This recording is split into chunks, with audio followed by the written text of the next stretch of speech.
No simplemente es la sanidad temporal de una enfermedad. El don más grande que podemos recibir y que ya hemos recibido es la salvación.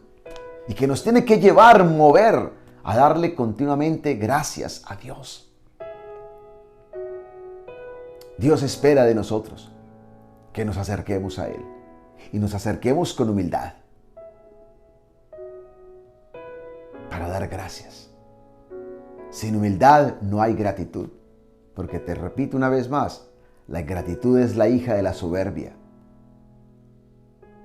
Solo el que es humilde aprende a ser grato, y vivir la vida con gratitud nos trae paz, nos trae alegría, satisfacción y nos hace ver en todo la bendición de Dios. Vivamos con gratitud, acerquémonos a Dios y démosle la gloria que Él se merece por todo lo que nos ha dado, nos está dando y nos dará.